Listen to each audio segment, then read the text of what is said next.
Les gants pour déjà justifier, ça a l'air justifié, on va dire fixer le fait que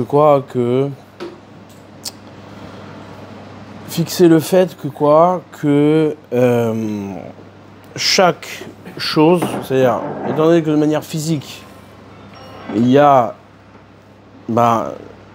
les choses, elles se perçoivent en fonction de leur expression, d'accord? Parce que nous, on ne peut pas les percevoir autrement. Quelque chose qui ne s'exprime pas, tu ne sais pas que ça existe. Donc, il dit que que forcément, l'âme, la dimension, on va dire, du Sechel Eloki, de l'intellect, on va dire, spirituel, si on en a conscience, si on le perçoit comme tel, c'est parce qu'il s'exprime, il agit, il a des actions qui sont en rapport avec ce qu'il est, avec sa définition. Or, quelles sont ces actions? C'est-à-dire, quelles vont être les actions du Sechel Eloki? Quelles vont être les actions qui vont montrer, qui vont être, on va dire, en lien avec l'âme divine?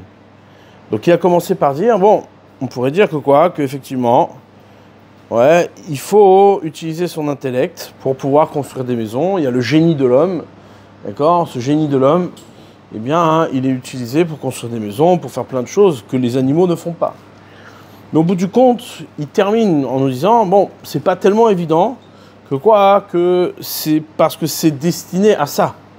C'est juste que nous, au milieu, on l'a utilisé pour autre chose, ce pourquoi il n'était pas destiné, mais qu'au bout du compte, il n'est pas du tout évident de dire que le génie de l'homme dans ce qui est sa matérialité, sa capacité à se protéger, à construire des maisons, etc., et d'avoir un confort, rendent compte véritablement de sa dimension spirituelle et intellectuelle. Et donc pour ça, il va ramener une preuve, il va ramener une Gemara. Ou sauf Kiddushin, à la fin de la Masechet Kiddushin, Tanya Rabbi Shimon bar Rabbi Elazar, Rabbi Shimon, il enseigne, c'est Rabbi Shimon, fils de Rabbi Elazar. Omer, il nous dit, Miyamai lo raiti tzvikait, ve'ari sabal, ve'shual chenvani, ve'en mitpartim shelo betzar. De ma vie, je n'ai jamais vu une gazelle, qui, elle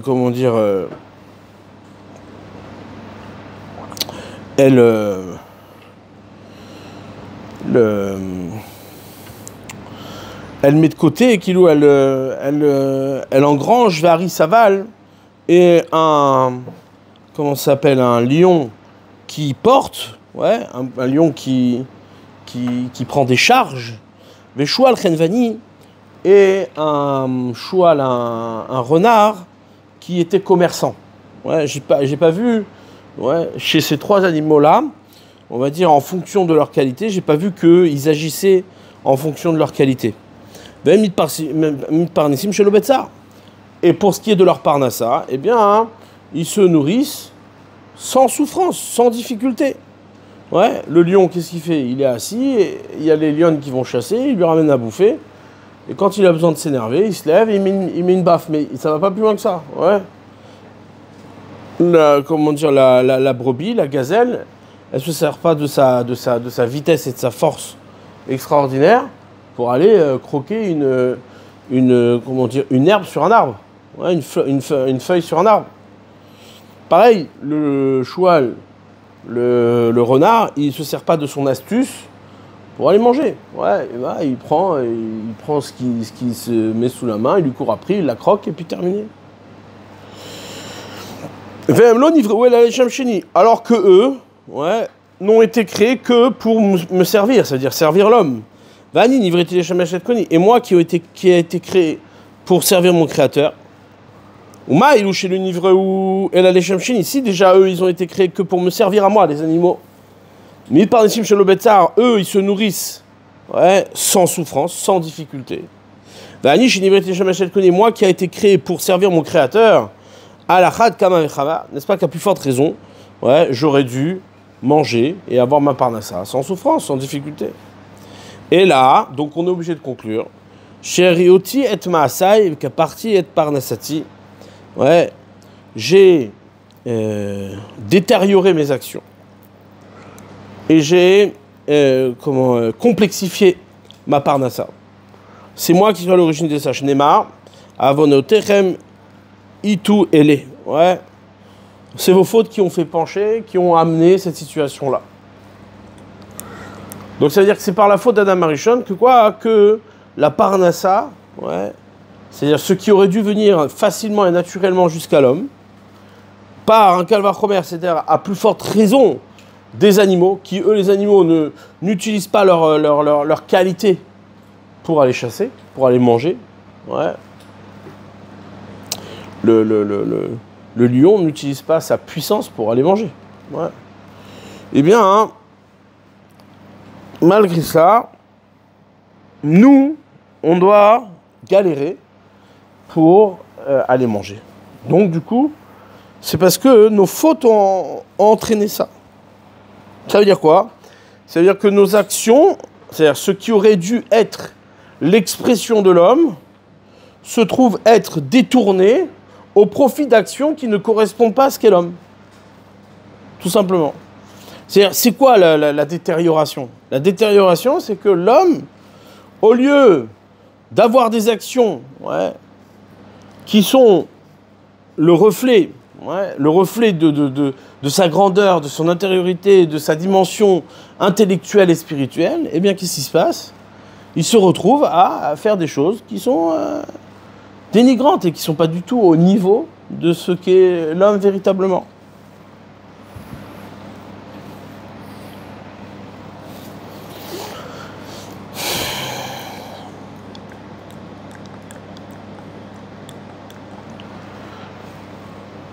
Arechibiarou qui a peulot faire melachot chaussé Adam les Tzorah Parnassa. Donc on voit d'ici, il nous a expliqué dans cette Gemara que les actions et les travaux, ouais, que l'homme fait les Tzorah Parnassa pour le besoin de vivre, ouais, de survivre, de vivre, de manger.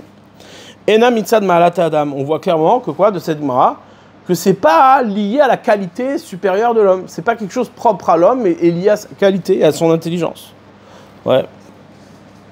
Mais bien au contraire, aval em l'homme mitzad pritut vechisaron. En vérité, ouais, cette action, on va dire, c'est la préoccupation principale de l'homme dans la vie. C'est-à-dire, dans la vie d'un homme, on voit bien de toute façon la maréchet, le système de réussite et de récompense qui existe dans le monde est attaché et lié à la réussite professionnelle. C'est-à-dire, c'est comme ça que l'homme a fixé son... C'est-à-dire le modèle, ouais, l'évaluation de ce qui fait la qualité d'un homme, bon, bah, c'est sa réussite professionnelle. Il peut être un sale type, il peut être le Brel des Brels. S'il a 400 milliards sur son compte, bah, c'est le héros. Ouais. Tu prends un mec comme Elon Musk, bon, t'as bien compris que ça va pas loin. C'est-à-dire, son cerveau il est limité. Mais malgré cela, bah, il a 400 milliards, c'est un génie. Ouais. C'est le... Pourquoi? Parce que c'est la maréchet. Donc, c'est-à-dire quoi? Ça c'est une malédiction. C'est ça la malédiction. C'est-à-dire ce que Akadosh Baruch Hu nous a envoyé comme malédiction, en réponse de notre comportement. C'est quoi? Bah, c'est que tu vas te retrouver à être fier, ouais, de l'action de zut que tu fais. C'est-à-dire cette action qui est en incapacité de rendre compte de ce que tu es vraiment. Et au contraire, tu vas te retrouver à dénigrer l'action de Torah que tu fais. C'est-à-dire que c'est pas ça qui te donne de la valeur. Tu n'es même pas fier de ce que tu fais. C'est-à-dire, ok, tu étudies la Torah parce que Hachem il t'a demandé, tu es heureux de le faire, tu as compris qu'il fallait le faire, mais est-ce que tu vas en être fier? Est-ce que tu vas en être fier au point de dire, mais attends, mais tu vas pas, toi, t'es zéro. Ouais, on voit bien, c'est difficile. Ouais.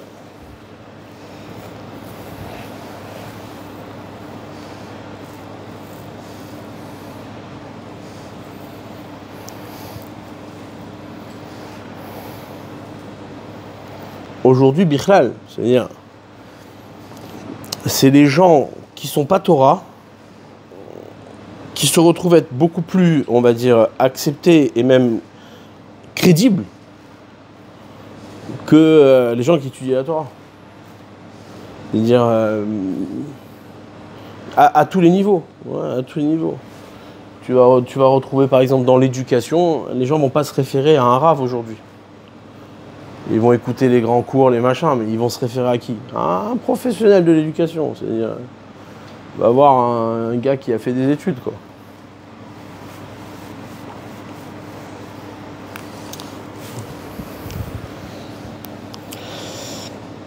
הרי שביארו כי הפעולות והמלאכות שעושה האדם לצורך פרנסה אינם מצד מעלת האדם, אבל הם לא מצד פחיתות וחיסרון.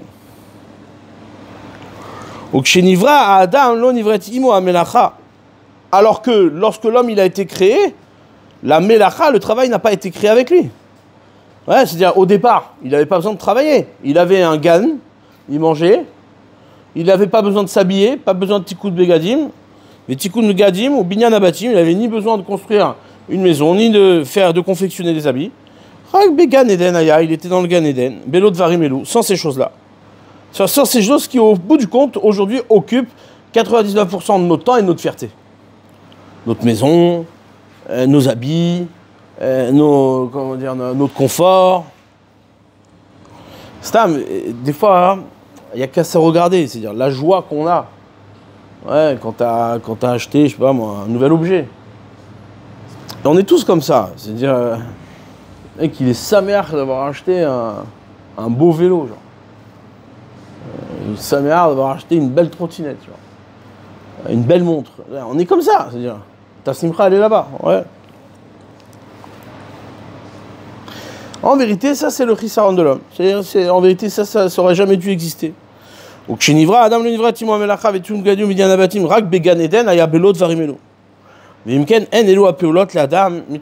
donc évidemment que quoi? Que ces actions-là ne sont pas liées à la perfection de l'homme.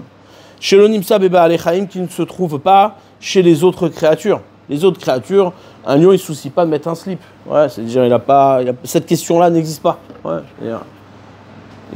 Et où a peulot? Ouais, ça c'est leurs actions. Et et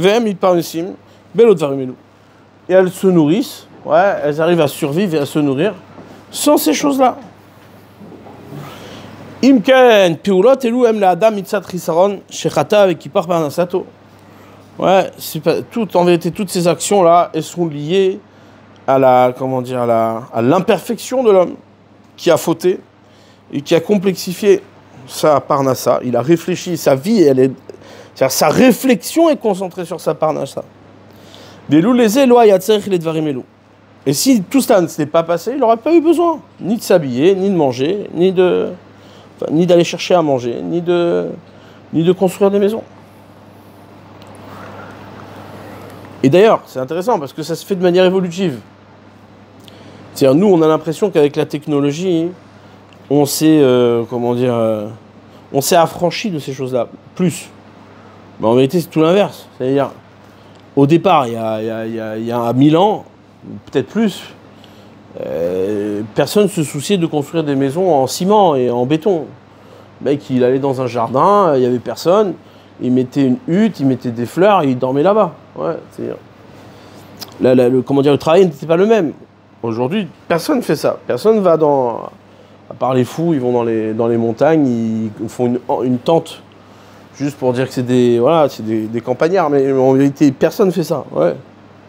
Un type normal, aujourd'hui, il prend du temps. C'est toute une organisation de construire une maison aujourd'hui. Ouais. Et en vérité, plus on avance, et plus notre réflexion se tourne pour soi-disant améliorer notre confort, mais au bout du compte, ça nous occupe la majorité de notre temps. La majorité de notre temps, elle est concentrée là-dessus. Ouais.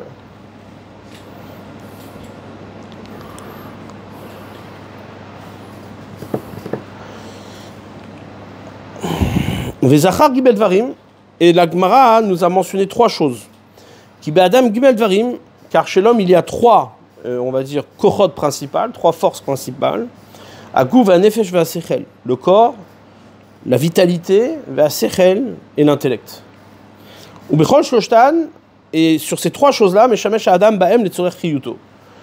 Ouais, l'homme utilise ces 3 choses-là, ces 3 forces pour sa vie, ouais, pour vivre.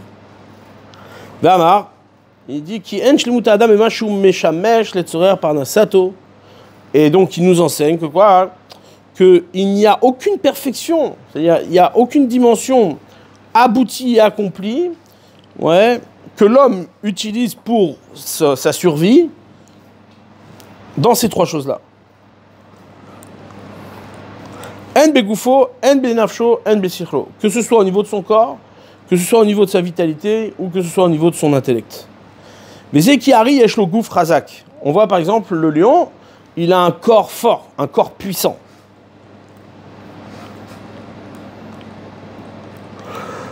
Kacher nodam inyan hari, comme on sait au sujet du hari, du lion, ve'are en meshamesh bekoar goufo sheyeshlo etzoreh parnasato.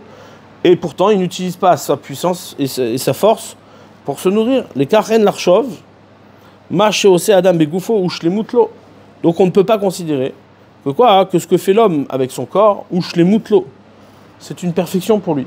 C'est-à-dire la force du corps de l'homme ne le distingue pas comme étant quelque chose de particulier. Car les êtres vivants, les autres êtres vivants, ont cette force-là, et même des fois beaucoup plus que l'homme. Ouais. Et malgré ça, ils n'en ont pas besoin pour manger, pour se nourrir. Et par rapport au mouvement, ouais, de l'âme, c'est-à-dire la vitalité, ouais, le mouvement, le mouvement provient de cette vitalité-là. Al-Zamar, on a donné en exemple le Tzvi, la gazelle, ouais, que lui, il a la puissance de la rapidité, mais Od, extrêmement. C'est lui qui a le chef de la rapidité. Et malgré ça, il n'utilise pas sa rapidité, les Tzorah Parnasato, pour se nourrir. On le fait Karamar. Et alors, il dit Tzvikaït, Zainu Shiye, Metaken, Mezonotab, et Kaït, et Tsarich Leze. Ouais, j'ai pas vu que quoi, que en Kaït, il engrangeait, ouais, par la force de sa tnoua, par la force de son mouvement, il engrangeait et qu'il avait besoin de cette force-là. Les Zekwa Hatnoa, les Achni, cette pérote, à Kaït, Sebaït, afin de rentrer ses fruits, ouais, à la maison. Ou Keneged à Sechel. Et par rapport à l'intellect, Amar Loraït Ishu al Khenvani, les Avdil évidemment entre l'intellect de l'homme et la ruse du renard, malgré tout, cette ruse-là du renard, qui a Shua Lazi Yeshbo Chochma, le Shua, il a malgré tout, il se distingue par rapport aux autres créatures par son intelligence, Mikol Chayat Sasadeh, par rapport à tous les animaux des champs, Ven Meshamesh Bekoarze. Et il n'utilise pas cette force-là, les tzorer, par Nasato, pour se nourrir. Liot Khenvani Baal Masa Matan, pour être un commerçant et commencer à dealer, ouais, dans les champs avec les souris et les rats, à dealer de la bouffe. Ouais. On voit qu'il n'en a pas besoin, c'est pas son intelligence qui lui sert.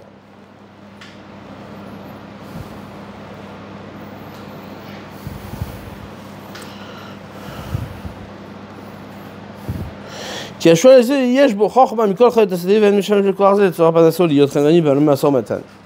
וכיוון שלא נמצא בבעלי חיים שהשתמשו בכוחות אלו, et puisqu'on n'a pas trouvé chez ces êtres vivants-là des êtres qui utilisent ces forces-là et le letsor parnasan pour se nourrir, et donc par conséquent on en déduit que quoi, que ce que l'homme agit par la force de son corps, et la sueur de son front, et qui porte des grandes charges à letsor parnasato pour sa vie, c'est évidemment pas, ça ne provient pas de sa perfection. Chez Moutadam, car il n'a pas besoin de ça.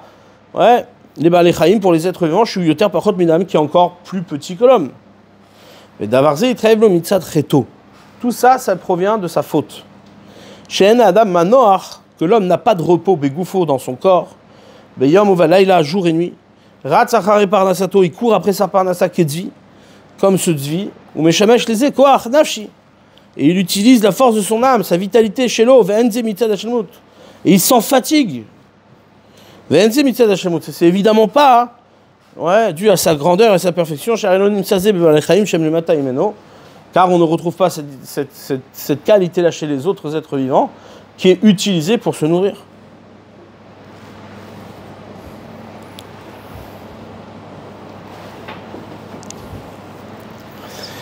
Et de même, dans le même raisonnement, l'aboutissement, la perfection de Sechel, de l'intellect de l'homme, ouais, n'échappe pas à cette règle-là.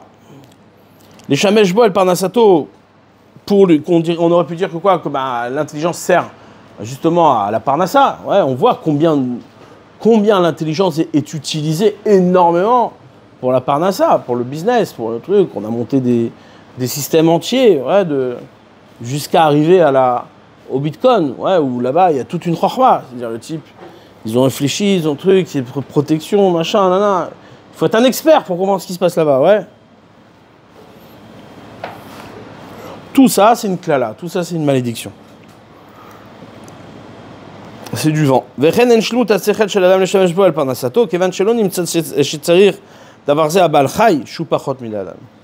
Ouais, car on voit bien que quoi que le choual, par exemple, n'a pas besoin de cette intelligence-là pour vivre. Et donc, par conséquent, si je n'ai pas trouvé une action qui correspond à la dimension extraordinaire de l'homme, ouais, et cette distinction qu'a l'homme d'être, on va dire, plus méchoubar, plus louable que les autres animaux, alors forcément, il a des actions qui lui sont réservées, des actions propres à lui. Il est évidemment démontré que ces actions-là qui distinguent l'homme des animaux, ce n'est pas sa capacité à construire des maisons, ouais, ni à faire des travaux qui lui sont propres, qui d'abord parce que tout ce qu'il fait là, ce n'est pas pour sa perfection, ça vient pas de sa perfection. C'est juste une conséquence de sa diminution. Ouais, c'est un manque ou le prix tout, ouais, et de sa bassesse. Bijou Shekhata juste parce qu'il a fauté. Mais Nasa Bal Chisaron, et comme il est devenu quelqu'un d'imparfait, c'est pour ça qu'il a besoin de s'investir, en tout cas de détourner son sechel au profit de ces choses-là.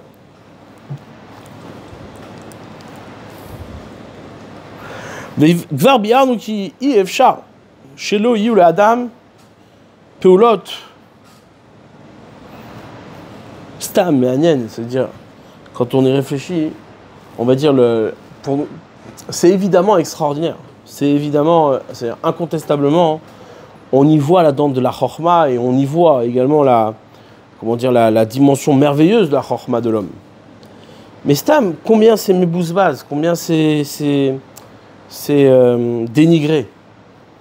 Combien de cerveau et d'intelligence a été utilisé pour monter sur la Lune? Combien? C'est colossal. Ouais, c'est-à-dire l'homme, il a réfléchi pendant des millénaires sur sur le fonctionnement des astres, sur la vitesse, sur l'attraction. C'est du génie. Vraiment, c'est du génie. C'est-à-dire cette capacité à réfléchir sur les choses et de démontrer c'est de l'intelligence. Ouais, c'est de l'intelligence et c'est extraordinaire. Bah, tout ça pour faire quoi? Tout ça pour faire quoi? Pour que tu aies envie de monter sur Mars et voir ce qui va se passer sur Mars aussi. C'est quoi la gratification de ça? Ok, tu vas dire, ouais, bah, grâce à ça, on a des GPS. Et tout ça pour faire quoi? Ouais, on a compris comment marchait le GPS. Tout ça pour faire quoi? Ouais. Pour avoir sa voiture et savoir comment... ouais. Stam, c'est pédé, c'est-à-dire c'est quelque chose qu'il faut réfléchir. C'est démesuré. Prends toute la chorma de Einstein. Il a découvert des choses extraordinaires, une sagesse extraordinaire. C'est-à-dire une chorma nifla. À quoi elle sert? À quoi elle sert? Elle sert à faire des bombes atomiques. Elle sert à, à créer des trajectoires de vaisseaux, de trajectoires GPS. À quoi elle sert? Qu'est-ce qu'elle fait concrètement de si extraordinaire? Alors que c'est une chorma nifla. Ça, c'est ce que dit la Gemara en vérité.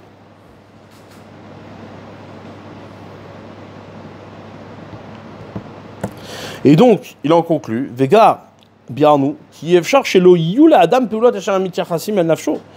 Or, on a bien démontré qu'il était impossible de laisser l'homme dans une dimension d'intelligence spirituelle, intellectuelle et spirituelle, sans qu'il y ait d'action qui découle de cette réalité-là.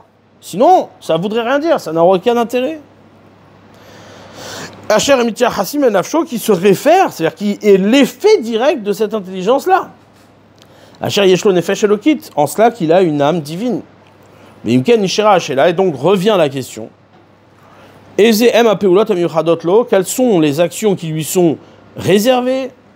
Amitia Hasot El Malato, qui se réfère à sa dimension, Bemash Yeshlo Nefesh Sirli, en cela qu'il a une âme intellectuelle. Lo Isher Lo Maharak, il ne nous restera qu'à dire qui a peulot amitia hasot el ma'alat nafsho em a peulot a elokiyot ve'em mitzvot Torah.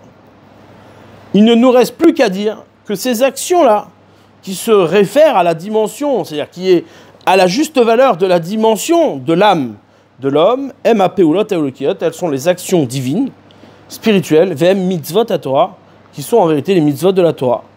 Et c'est ces actions-là qui sont, on va dire, réservées à l'homme, spécifiques de l'homme, les filles malat nafshos et lokit, suivant sa dimension d'âme spirituelle, divine, vedavarze bevadaï en peulot amiyuchadot elav veroimno. Et donc, évidemment, ces choses-là, ouais, sont les actions qui lui sont réservées, ouais, et qui lui sont adaptées.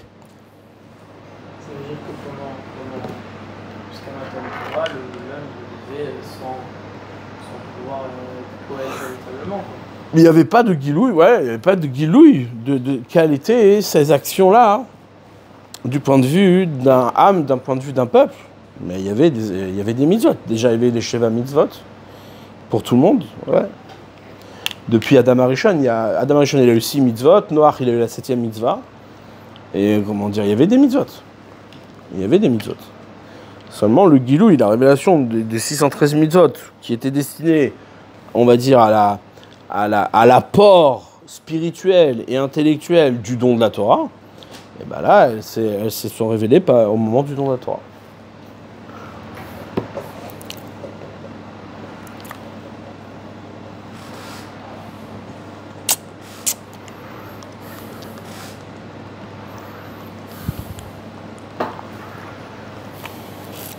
Là, il va poser une question, on va commencer la question. Une question assez évidente. Il dit d'accord, ok, mais alors à ce moment-là, hein, ces actions-là devraient s'impliquer naturellement de ce qu'est l'homme. C'est-à-dire, de la même manière que le soleil chauffe, parce que ce qui découle du feu, c'est la chaleur, ouais, alors il devrait découler naturellement la mitzvah de l'homme. C'est-à-dire, l'homme, il devrait, on va dire, respirer les mitzvot. C'est-à-dire, par son action, cette seule action devrait être les mitzvot. Comment se fait-il qu'il se détourne de cette action-là, qu'il n'exprime pas, que son expression ne va pas jusqu'à la mitzvah?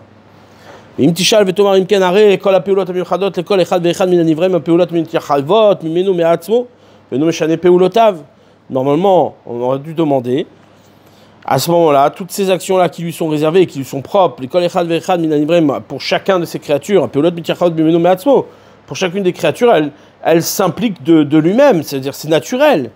Et on n'a jamais vu un animal changer d'action. Ouais. Comment se fait-il que les actions divines, ouais, les mitzvot, ne s'impliquent pas de l'homme par lui-même? Davarze enshela. Cette chose-là n'est pas une question. Même si c'est vrai que naturellement, normalement, elle devrait émerger de l'homme, ouais, elle devrait découler de la nature de l'homme. Il dit le yetzerara shebara be'adam ou mevio el apeulot araot. Le yetzerara que Akadosh il a créé dans l'homme, c'est lui qui l'amène à des actions mauvaises. Raot shebot miminu mitzad yetzerara shebo. Elles proviennent pas de ce qu'est l'homme, elles proviennent de son yetzerara, ouais, qui est en lui. Donc le yetzerara, c'est quoi? C'est pas une entité en soi, c'est juste le fait que l'homme, il a la possibilité, c'est-à-dire on lui a laissé la possibilité, ouais, de refuser cette nature, ouais, d'aller chercher autre chose, de fonctionner autrement. Ça, c'est aussi quelque chose qui est propre à l'homme. Mais ça émane pas de la nature de l'homme. Ouais. Le Yetzirah n'est pas une caractéristique naturelle chez l'homme. Ouais. C'est une caractéristique détournée, c'est déjà une conséquence.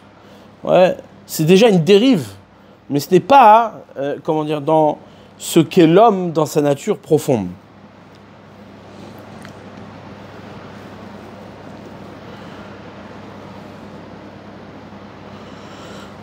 Ouais, toujours, comme on le dit, le mal, c'est pas quelque chose, d'accord, qui est présent en amont, c'est-à-dire qui s'annonce et que je fais un choix entre le bien et le mal. En vérité, dans ce qui est la nature de l'homme, il n'y a pas de choix à faire. C'est pas un choix qu'il y a à faire. Bah, l'homme, naturellement, il va vers le bien. Comment se fait-il que quoi? Que le mal se présente à lui et qu'il peut se détourner du bien. Ouais. Alors cette question-là, hein, ouais, elle revient à dire qu'en vérité, comme on l'a dit plusieurs fois, la faute d'Adam Arishon, elle provenait de son Yetzer Tov. Elle provenait du bien.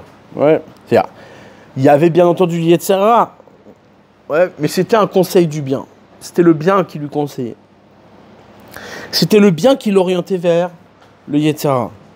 Comme il y a chez les chrétiens, hein, il y a une prière qui s'appelle Félix Culpa. Ouais. Heureuse est la faute. C'est une prière très fondamentale. Ouais. Heureuse est la faute. Pourquoi? Parce que chez les chrétiens, on tire bénéfice de la faute. La faute de la faute. Ouais. On tire bénéfice de la faute.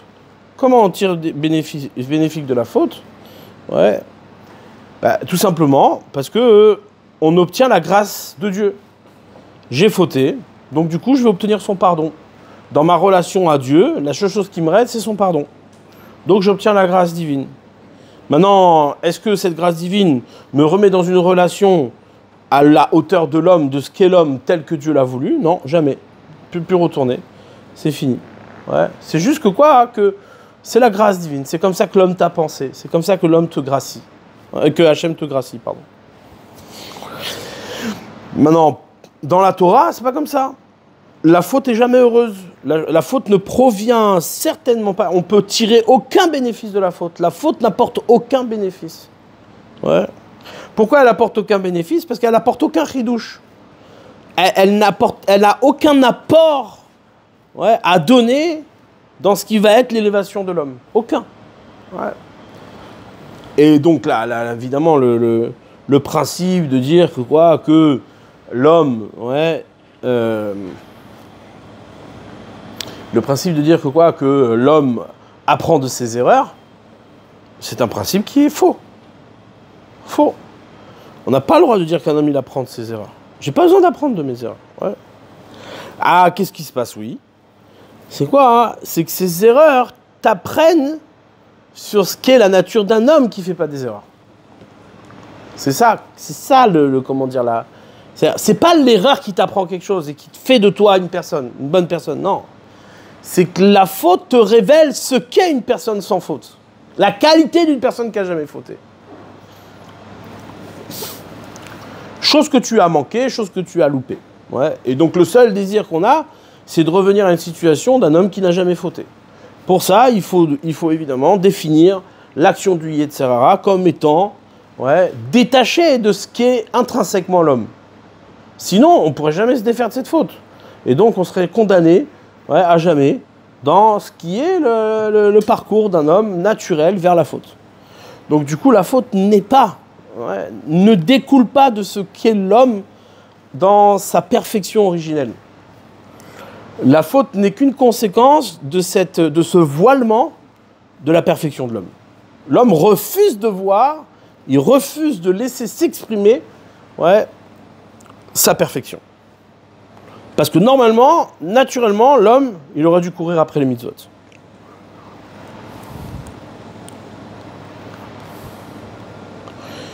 C'est là-dessus que Moshe Rabbeinu fait un reproche au béni Israël. Et Israël, Ve'amar, il leur dit,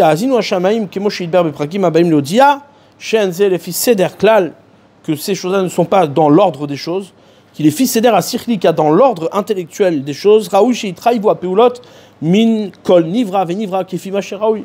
Normalement, de chaque créature s'implique des actions qui lui sont propres. Ve'ala adam shenafsho elokit, sichlit, et pour l'homme qui a une âme divine et spirituelle, ouais, une âme divine et intellectuelle, raouilo peulot miyuchadot, ve'em peulot amitzvot, shebetorah rak ki ha yetzer hara me'akev. Ouais.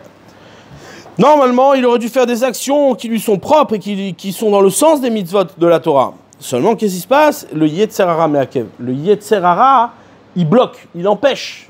Ouais, le Yetzer Hara, Et la formulation ici est importante. Le Yetzer Hara met à Kev. Le Yetzer Hara, il empêche. Le Yetzer Hara, il détériore pas. Le Yetzer Hara n'a pas d'incidence sur ce qu'est l'homme. Jamais. Il empêche l'homme d'exprimer tout ce qu'il est véritablement. C'est ça le Yetzer Hara. C'est ça le propre du Yetzer Hara. Et c'est ce qu'il dit Moshe Rabbeinu.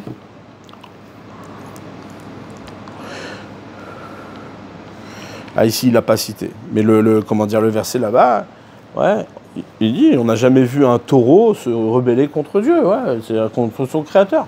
Un taureau, il broute de l'herbe et voilà, c'est tout. Il ne va pas faire autre chose. Il ne va pas commencer à bouffer, à chasser des aigles. Ouais, ça n'existe pas. Ah, l'homme, lui, il peut faire ça. Ouais, l'homme, il peut faire ça. Ok, donc qu'est-ce qu'on a vu ici? On a vu que quoi? Que son raisonnement, il est bâti sur un principe tout à fait logique. Ouais, c'est une démonstration implacable. Toute chose implique une action. Car une chose qui n'a pas d'action n'existe pas. Ouais. Aristote disait, et c'est d'ailleurs là-dessus que, comment dire, que se fixent beaucoup de Rishonim dans leur logique, ouais, il y a ce qu'on appelle Homer Tsura, Poel Tachlit. Il y a la matière, la forme, le but. Ouais, Homer Tsura, Poel, l'acteur, l'action, Tachlit et le but. Ouais, le but, pourquoi tu fais ça? Donc il y a la matière d'origine qui constitue l'objet. Dans toute chose, c'est comme ça. Il y a la matière qui constitue l'objet. Il y a la tsura, c'est-à-dire la forme que l'objet va prendre pour ce pourquoi elle est destinée. Une fois qu'elle a sa forme, eh ben, elle implique une action, une péoula. Et cette action, forcément, elle se dirige quelque part. Elle a un but, elle a un tachlit, elle a un aboutissement. Bon, bah, chez l'homme, c'est pareil. Si l'homme est de nature intellectuelle et divine, donc forcément, bah, il a une action qui est intellectuelle et divine. Quelle est cette action? Quelle est la nature de cette action? Ouais. Il est impossible de retrouver cette action-là dans le champ habituel où nous-mêmes on tire l'orgueil de ce que pourrait être l'homme, c'est-à-dire la réussite professionnelle, la construction, comment dire, tout ce pourquoi on investit toute notre intelligence. Ouais.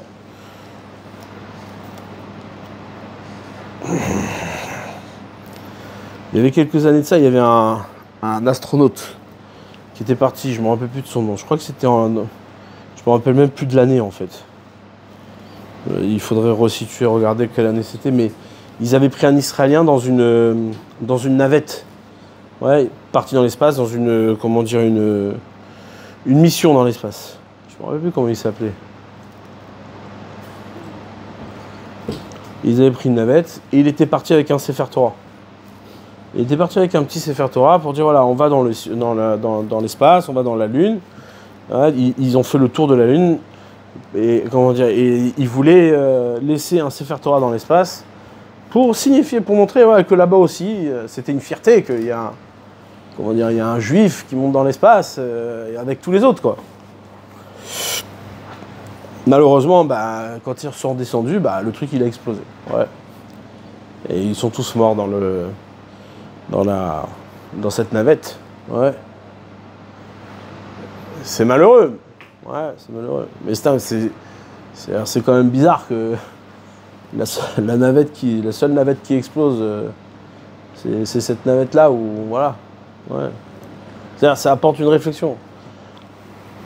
Ça apporte une réflexion. C'est-à-dire, c'est extraordinaire, c'est une réussite intellectuelle incroyable, c'est du génie, c'est tout ce que tu veux, d'avoir cette capacité de créer une... comment dire, avec tout son génie, des navettes qui vont dans l'espace, qui vont sur la Lune, qui vont sur... Ah ben, quel est le maximum que tu arrives à faire avec ça? Alors lui, il avait cette aspiration, ouais. Il dit, ouais, si déjà je fais quelque chose d'extraordinaire, j'amène un Sefer Torah sur la Lune. Ouais. C'est le maximum que tu peux t'imaginer, en fait. Mais d'un point de vue maassi, du point de vue de ce qui est en vérité la véritable dimension de l'homme, ça représente rien. Ouais, c'est marqué, Bichlal. Il y avait toutes des chélotes à cette époque-là. Il y avait des questions de rabbanim. Est-ce que si demain on est sur la Lune, on a une mitzvah de faire Shabbat?